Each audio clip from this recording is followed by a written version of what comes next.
Somewhere over the rainbow tide. And I'd like to welcome you to the 2021 Long Beach State of the City. To the Long Beach residents who we have lost, we will remember you. Please join me in honoring those we have lost with a moment of silence. Thank you. I pledge allegiance with liberty and justice for all.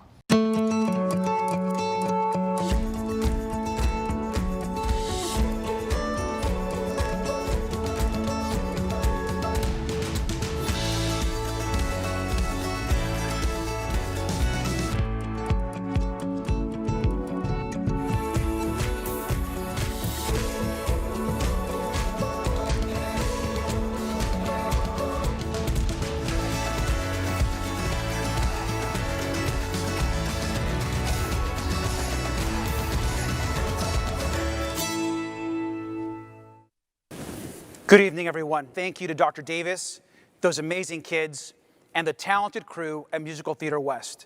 Now, this is a pivotal moment for our city, one of those rare times in history that can define us as a people. But this is not a normal year, and tonight's speech will be different. Now, I'm proud that our city has worked hard to do the right thing, prioritizing public health, following the science, and supporting our most vulnerable residents.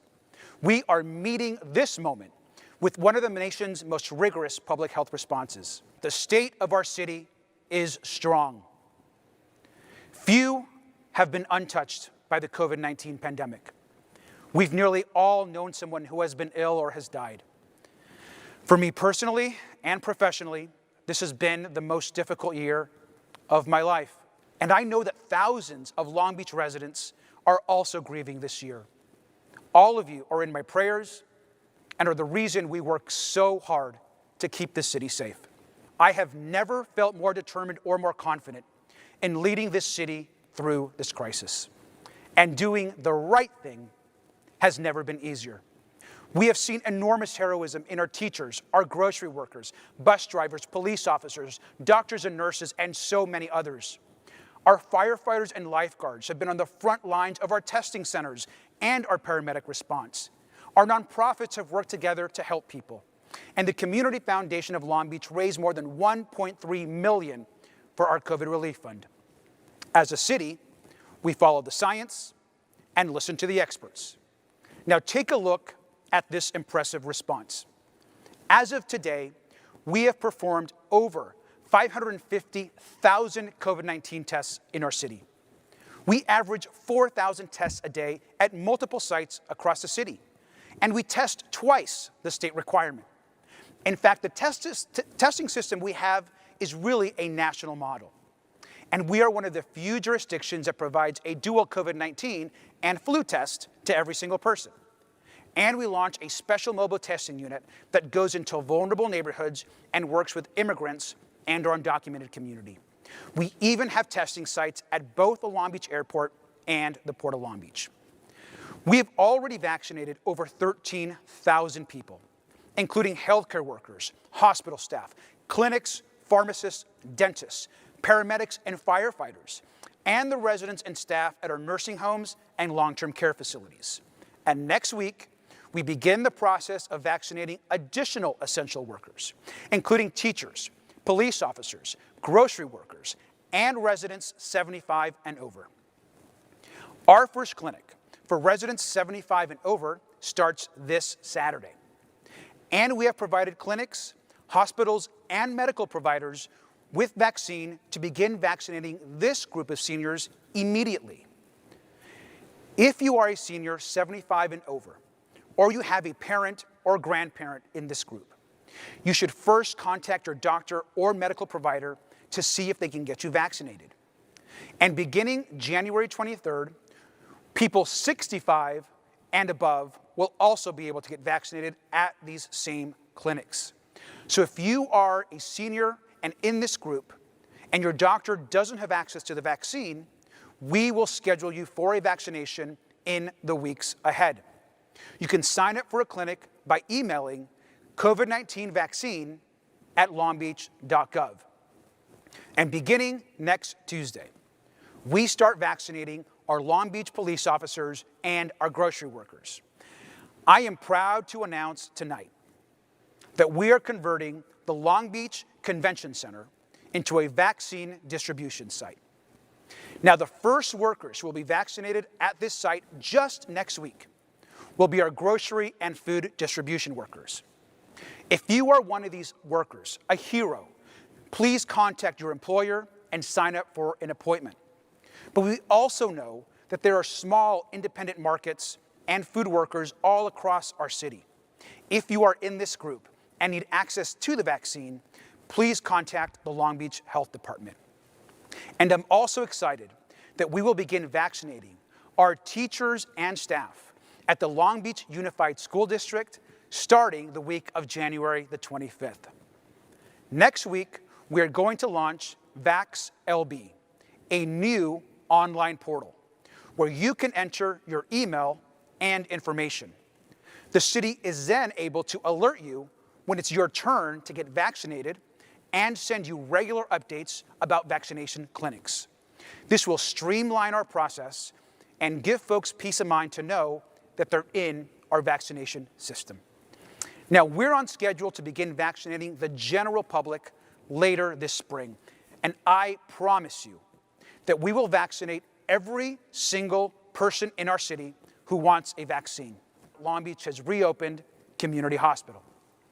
Community Hospital is a local institution, and we will continue to work closely with Memorial Medical Center, St. Mary's, and College Hospital to ensure that there is always quality health care available in Long Beach for you. Our top priority must be economic relief and recovery. We must invest in local businesses, double down on infrastructure investment, and help workers out directly. Now, first, we must provide direct relief to small businesses across our city. I am very optimistic that in the weeks ahead, Congress will adopt a federal COVID-19 recovery package that could include tens of millions directly for our city.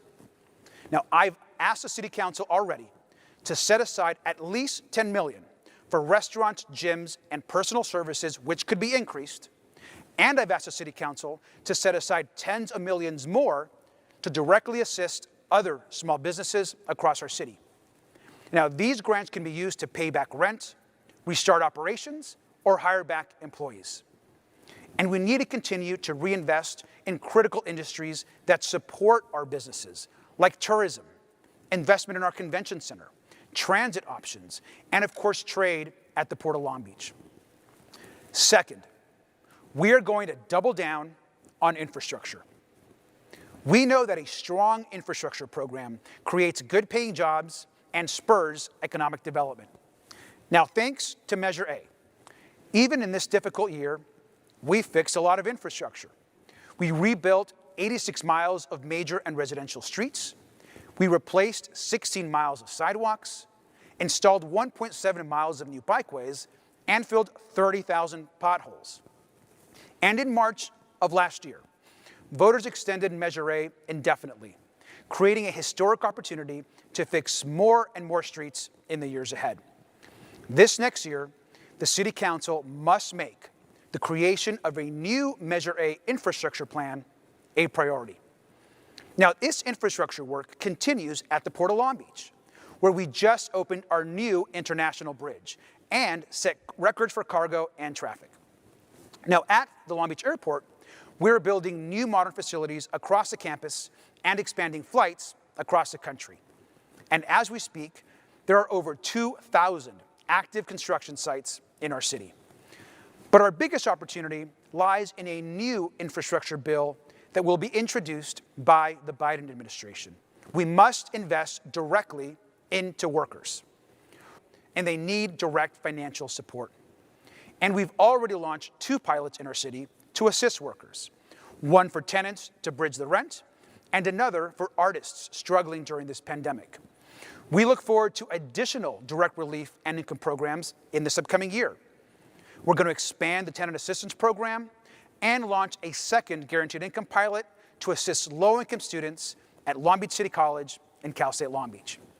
Next week, the Long Beach City Council will adopt a Heroes Pay initiative to ensure that large supermarket chains are paying our hardworking grocers an additional $4 an hour during this health crisis.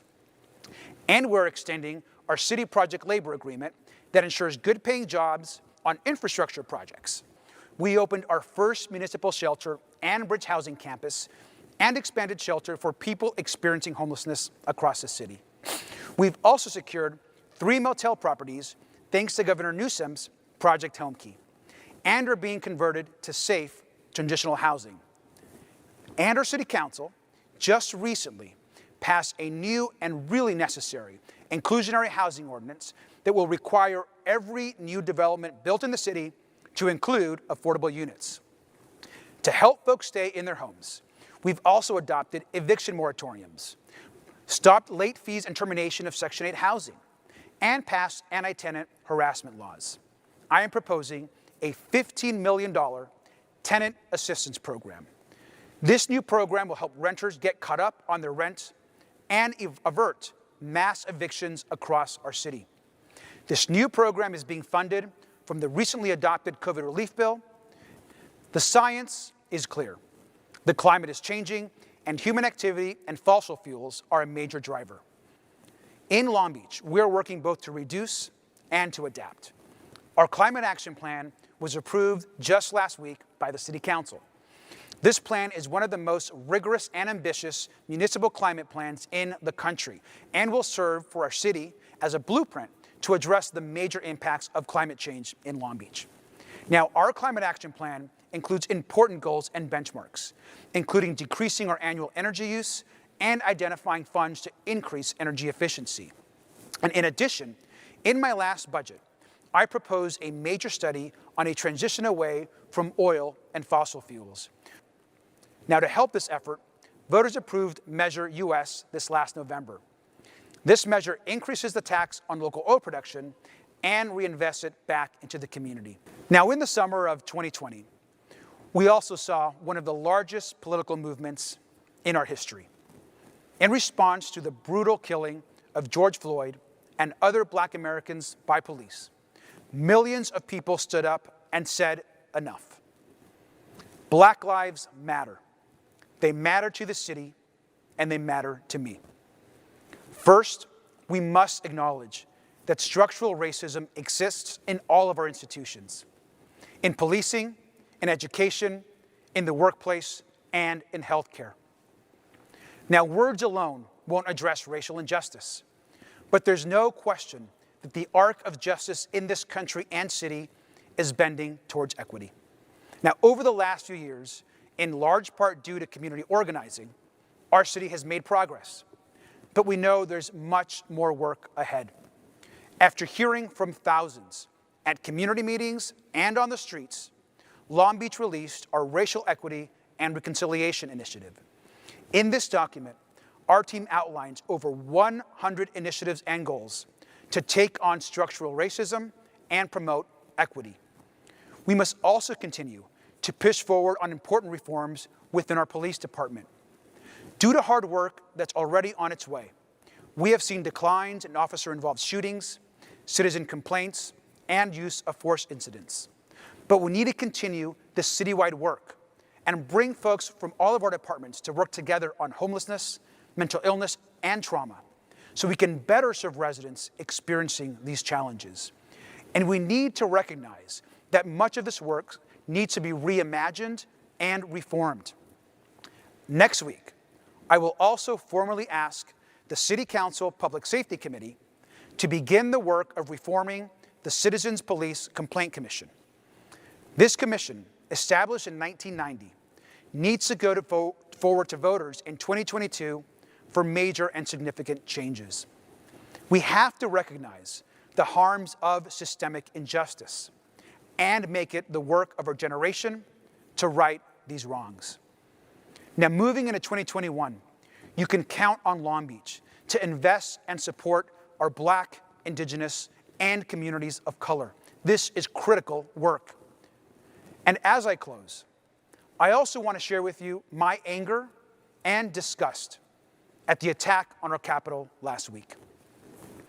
That was an attempted coup on our democracy and a direct attack on our country and our values. Now, as an immigrant who fought to gain citizenship, I was horrified at what we witnessed as a nation. We are an imperfect country, but we must strive towards truth and justice. We must call out wrongs when we see them. I am hopeful that a new America, together, healthy, and focused on equity, can become a reality in the years ahead. And we know it's been a rough year, and this health crisis isn't over. But in the coming months, let's remember to be kind to each other, to keep each other safe, and to know that in our hearts, that our best days as a country are ahead of us. I want to thank you for joining us tonight, and go Long Beach. Thank you.